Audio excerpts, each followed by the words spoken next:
हाँ, तो आगे का टॉपिक है मानव भूगोल के विकास की अवस्थाएं। मानव भूगोल का जो विकास है वो तीन अवस्थाओं में हुआ: प्राचीन काल, मध्यकाल, आधुनिक काल। कई बार आपको इसमें पूछा जाता है कि मानव भूगोल की विकास की अवस्थाओं के नाम बताइए, तो आप लोग इसमें बताएंगे प्राचीन काल, मध्यकाल और आधुनिक काल।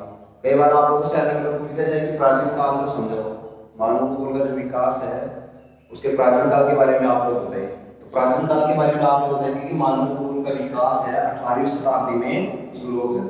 मानव भूगोल का विकास 18वीं शताब्दी में शुरू हो गया था।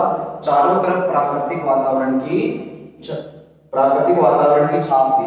चारों तरफ भारत, चीन, रोम, यूनान के लोग प्राकृतिक शक्तियों को मानते थे। भारत, चीन, रोम, यूनान के लोग प्राकृतिक शक्तियों को मानते थे। सूर्य को मानते थे, मतलब वेदों में सूर्य, वायु, अग्नि, इनको देवता मानकर इनकी पूजा करते थे, लोग प्रकृति से करते थे। तो प्राचीन काल के अंदर टेक्नोलॉजी का कम विकास हुआ था, इसके कारण मानव प्रकृति को सर्वमान्य समझता था और प्रकृति की पूजा किया करता था। तो ये मानव भूगोल के विकास की एक प्राचीनकालीन अवस्था है। इसके बाद में मध्यकाल। तो मध्यकाल के अंदर यूरोपीय खोजकर्ता जैसे कोलंबस, वास्को डी गामा ने नए प्रदेशों का पता लगाया कि सभी प्रदेश पृथ्वी के ही भाग हैं। सभी प्रदेश क्या है? पृथ्वी के ही भाग है, और इन प्रदेशों के अध्ययन से संपूर्ण पृथ्वी को समझने में संपूर्ण पृथ्वी को समझा जा सकता है। तो यह है मानव भूगोल के विकास की दूसरी अवस्था, मध्यकाल। मध्यकाल में यूरोपीय खोजकर्ताओं जैसे कोलंबस, वास्को डी गामा ने नए प्रदेशों का पता लगाया कि सभी प्रदेश पृथ्वी के भाग हैं, और इन प्रदेशों के अध्ययन से संपूर्ण पृथ्वी को समझा जा सकता है। उसके बाद में आधुनिक काल। आधुनिक काल की शुरुआत है वो जर्मन भूगोलवेत्ताओं ने की। कई भूगोलवेत्ताओं का नाम है जो आप लोग नोट्स के अंदर देखेंगे कि आधुनिक काल की शुरुआत है कई जर्मन भूगोलवेत्ताओं ने की है, और फ्रांस में मानव भूगोल का सबसे अधिक विकास हुआ। फ्रांस में मानव भूगोल का सबसे अधिक विकास हुआ, और रेडजेल व विडाल डी ला प्लास ने मानव भूगोल पर कई ग्रंथ भी लिखे। रेडजेल व विडाल डी ला प्लास ने मानव भूगोल पर कई ग्रंथ भी लिखे, और अमेरिका में भी मानव भूगोल का विकास हुआ। अमेरिका में भी मानव भूगोल का विकास हुआ, और 20वीं शताब्दी में सभी जगह मानव भूगोल का विकास हुआ। इसके बाद में अपन अगला टॉपिक पढ़ेंगे मानव भूगोल के विचारधाराएं।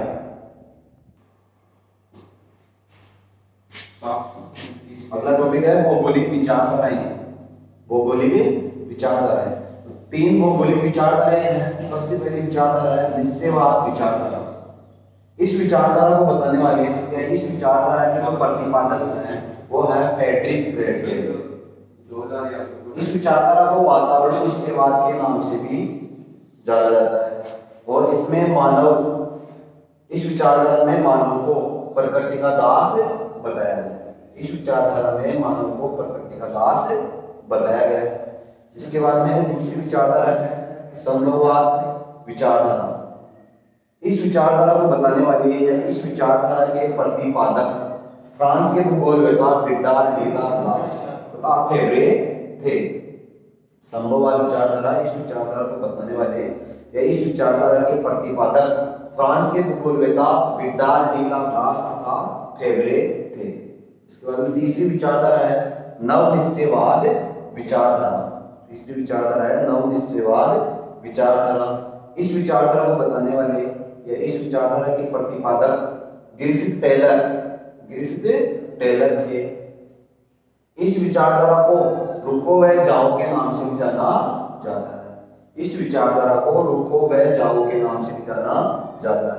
रुको व जाओ के नाम से इसलिए इस विचारधारा को जाना जाता है कि जिस प्रकार आप लोगों ने सड़कों के ऊपर जो बत्तियां देखी है कि जब लाल बत्ती हो जाती है तो उस पर रुकते हैं, और जब हरी बत्ती हो जाती है तो हम आगे बढ़ते हैं। उसी प्रकार प्रकृति जब हमें आगे बढ़ने का अवसर दे तो हमें आगे बढ़ना चाहिए। प्रकृति जब जिस प्रकार लाल बत्ती हो जाती है तो हमें रुकने का अवसर होता है। जब प्रकृति आगे बढ़ने का अवसर नहीं दे तो हमें रुकना चाहिए। इसीलिए इस विचारधारा को रुको व जाओ के नाम से जाना जाता है। इसमें न तो मनुष्य प्रकृति की दास का स्वीकार करता है, बल्कि प्रकृति का वापस से सहयोग करता है। तो सहयोग करने के साथ ही इससे आगे बढ़ा जा सकता है। इस विचारधारा के बाद 1970 के बाद की भी कई विचारधाराएं हैं। 1970 के बाद भी कई भूगोलविदों ने कई विचारधाराएं दी। उनमें सबसे पहली विचारधारा है मानवतावादी विचारधारा। मानवतावादी विचारधारा, जिसको और दूसरे नाम से जाना जाता है मानव कल्याण परक विचारधारा। 1970 के बाद की जो विचारधाराएं हैं उनमें सबसे पहली विचारधारा है मानवतावादी विचारधारा। इसका दूसरे नाम से जाना जाता है मानव कल्याण परक विचारधारा। दोनों नाम ध्यान रखेंगे, ठीक है। उसके बाद में दूसरी विचारधारा है आमूलवादी विचारधारा। आमूलवादी विचारधारा, जिसको क्रांतिकारी विचारधारा के नाम से भी जाना जाता है। इसको क्रांतिकारी विचारधारा के नाम से भी जाना जाता है। तीसरी विचारधारा है व्यवहारवादी विचारधारा, जिसको आचरण परक विचारधारा के नाम से भी जाना जाता है। अब जो तीनों विचारधाराएं हैं, सबसे पहले है मानवतावादी विचारधारा या मानव कल्याण परक विचारधारा। ये विचारधारा हमें क्या बताती है? तो जो पहली विचारधारा है वो पहली विचारधारा हमें बताती है कि इस विचारधारा का मुख्य उद्देश्य लोगों को स्वास्थ्य सुविधाएं, इस विचारधारा का मुख्य उद्देश्य लोगों को स्वास्थ्य सुविधाएं, शिक्षा, आवास आदि उपलब्ध कराना है। मानवतावादी विचारधारा या मानव कल्याण परक विचारधारा का उद्देश्य लोगों को स्वास्थ्य सुविधाएं, शिक्षा, आवास आदि उपलब्ध कराना है। उसके बाद में दूसरी है आमूलवादी विचारधारा या क्रांतिकारी विचारधारा। इस विचारधारा का उद्देश्य है, इस विचारधारा में लोगों की निर्धनता के कारणों, इस विचारधारा में लोगों के निर्धनता के कारणों, बंधन और सामाजिक असमानता को दूर करने के लिए दूर करने के लिए कार्ल मार्क्स के सिद्धांत का प्रयोग किया गया है या उसका अनुसरण किया गया है। आमूलवादी विचारधारा, इसको क्रांतिकारी विचारधारा के नाम से भी जाना जाता है। इस विचारधारा के अंतर्गत बताया गया कि इस विचारधारा में लोगों के निर्धनता के कारणों, बंधन और सामाजिक असमानता को दूर करने के लिए कार्ल मार्क्स के सिद्धांत का प्रयोग किया गया है या उसका अनुसरण किया गया है। उसके बाद में तीसरी विचारधारा है व्यवहारवादी विचारधारा या आचरण परक विचारधारा। इस विचारधारा के अंतर्गत बताया गया है कि इस विचारधारा के अनुसार मनुष्य आर्थिक क्रियाएं करते समय आर्थिक लाभ पर ही विचार करता नहीं, बल्कि पर्यावरण का भी ध्यान रखता है। इस विचारधारा में कार्य करते हुए मनुष्य को बताया गया है कि आर्थिक क्रिया करते समय मनुष्य आर्थिक लाभ पर ध्यान नहीं देता, बल्कि पर्यावरण का भी ध्यान रखता है। उसके बाद में अगला टॉपिक है मानव भूगोल के त्रिक संतुलन के घटक। मानव भूगोल के त्रिक संतुलन के घटक। मानव भूगोल के त्रिक संतुलन के घटक।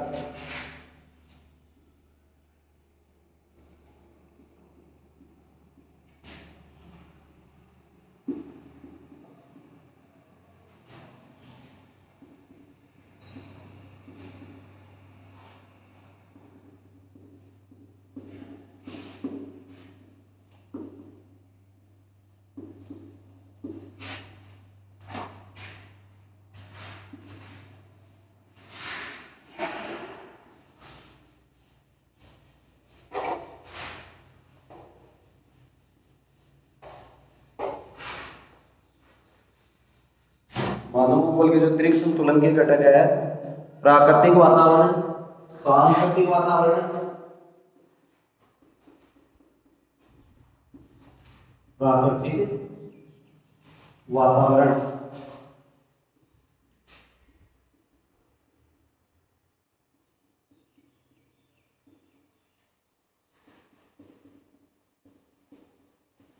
प्राकृतिक वातावरण, सांस्कृतिक वातावरण और प्रादेशिक वातावरण,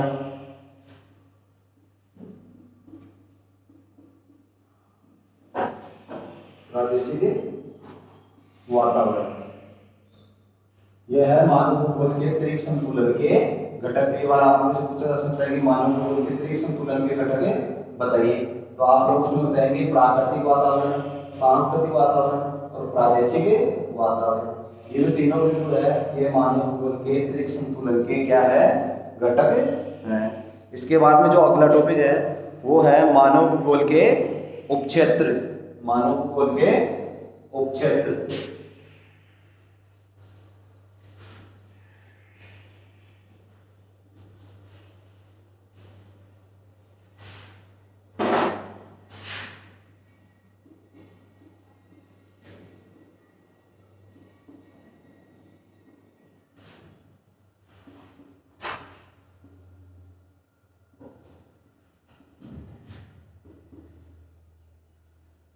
मानव भूगोल के उपक्षेत्र, तो मानव भूगोल के उपक्षेत्रों में सांस्कृतिक भूगोल,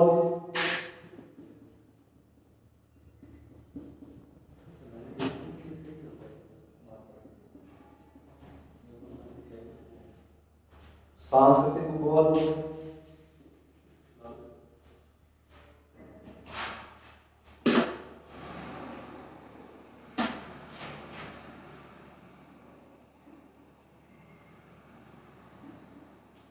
राजनीतिक भूगोल,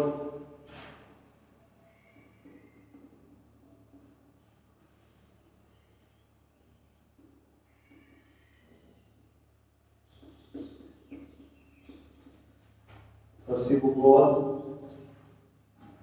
और संसाधन भूगोल।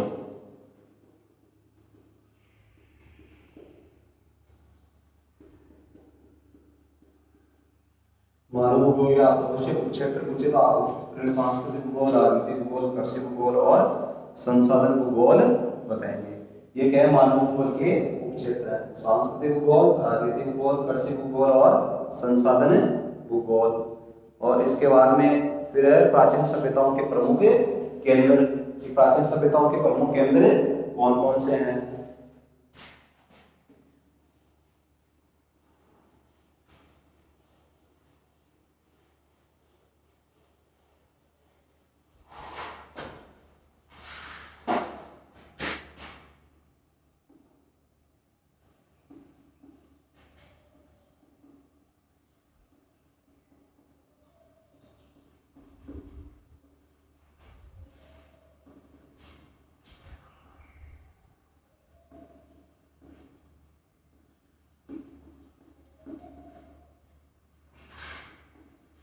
प्राचीन सभ्यताओं के प्रमुख केंद्र।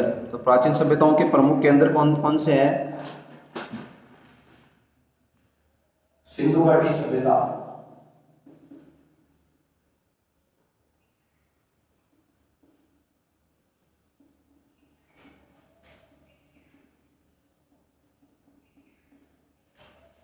सिंधु घाटी सभ्यता, मोहनजोदड़ो की सभ्यता,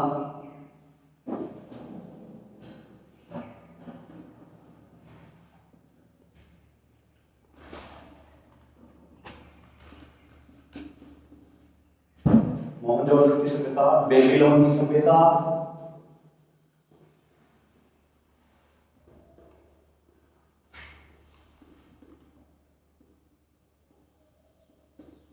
बेबीलोन की सभ्यता, चीन की सभ्यता,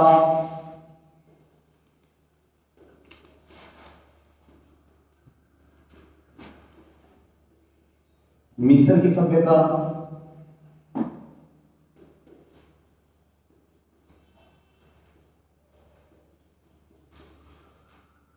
चीन की सभ्यता, मिस्र की सभ्यता, यूनान की सभ्यता,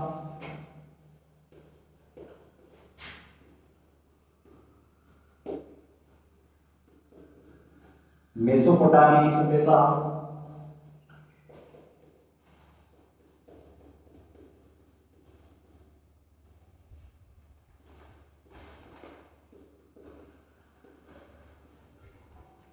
मेसोपोटामिया की सभ्यता।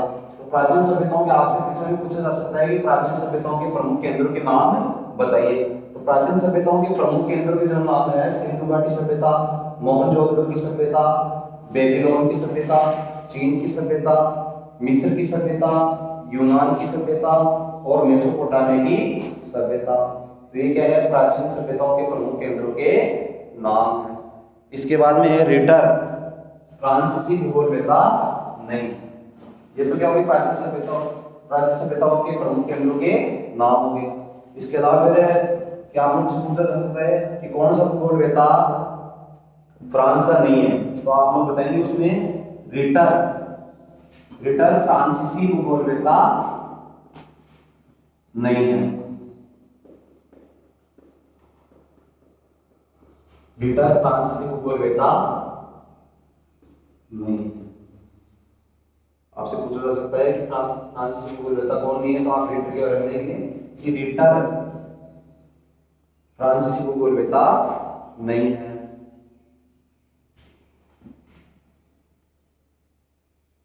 बस इस पार्ट में जो ये सारे टॉपिक जो दिए गए थे वो सारे मैंने आप लोगों को बता दिए हैं। जितना कार्य आप लोगों को इसमें बताया गया है उन सबको आप लोगों को नोट्स में तैयार करना है, आप लोगों को उन सबको याद करना है और नोट्स से अच्छे से आप लोगों को सारी डिटेल है सभी नोट्स में मिल जाएगी। कोई भी टॉपिक भी नहीं सुना है तो आप लोग आराम से पूछ सकते हो, उसमें आप लोगों को कोई दिक्कत नहीं किसी प्रकार की। जब एक दो बार आप लोग पढ़ोगे आसानी से तो इजी में आप लोगों को समझ में जाएगा। और इस पार्ट में से बोर्ड के अंदर 1 नंबर का क्वेश्चन आता है। तो इस साल भी इस पार्ट में से पूछा गया है कि जो दो अमेरिका भूगोलवेत्ताओं के नाम बताइए, जो इस पार्ट के नोट्स में दिए गए हैं। ठीक है, थैंक यू।